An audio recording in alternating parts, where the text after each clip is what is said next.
یہ عظیم سلطنت وجود میں آئی.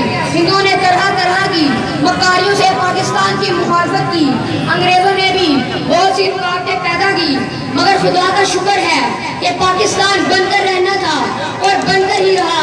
اس وقت مسلمانوں کا ایک ہی نعرہ تھا کہ لے کے رہیں گے پاکستان، بٹ کے رہے گا ہندوستان. سینے پہ گولی کھائیں گے، پاکستان بنائیں گے.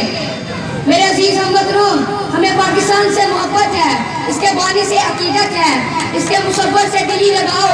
اور ان مجاہدین کے لیے ہمارے پاس مغفرت کی دعائیں ہیں، جنہوں نے اس کے لیے قربانیاں دی، جنہوں نے تاج برطانیہ کے خلاف اپنے گھر بار قربان کر دیے، اپنی اولاد کی پرواہ نہ کی اور سلاسل اور زندہ کی سختیوں کو خندہ پیشانی سے برداشت کیا. فرنگی استعمار سجدہ ریز ہو گیا اور غلامی کی زنجیریں موئے آتش کدا بن گئی.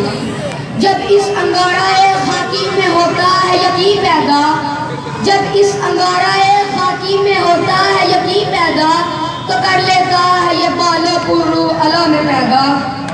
قدرت نے پاکستان کو ہر نعمت سے نوازا ہے. دریاؤں ندی نالوں کی افراد ہے جن سے چپا چپا زمین سیر و آباد کی جا رہی ہے. اس ملک کے نوجوان تنو مند، حوصلہ مند اور ہنر مند ہیں. تجارتی، صنعتی اور زرعی میدان میں خوب ترقی ماہرین شامل. عرض پاک پر اترے، خدا کرے کہ میری عرض پاک پر اترے وہ فصل گل جسے اندیشہ زوال نہ ہو. یہاں جو پھول کھلے کھلا رہے برسوں، یہاں سے فضا کو گزرنے کی بھی مجال نہ ہو.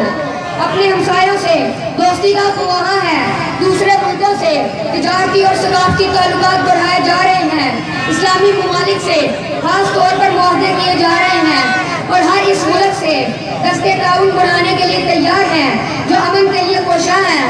ہم پرامن رہنے کے لیے یقین رکھتے ہیں، مگر اپنی حفاظت کے لیے اپنی قوت کو بھی قائم رکھنا اپنا فرض سمجھتے ہیں. الحمدللہ آج پاکستان ایسی قوت ہے. اللہ تعالیٰ ہر پاکستان کو اس ملک عزیز سے مزید محبت کی توفیق عطا فرمائے.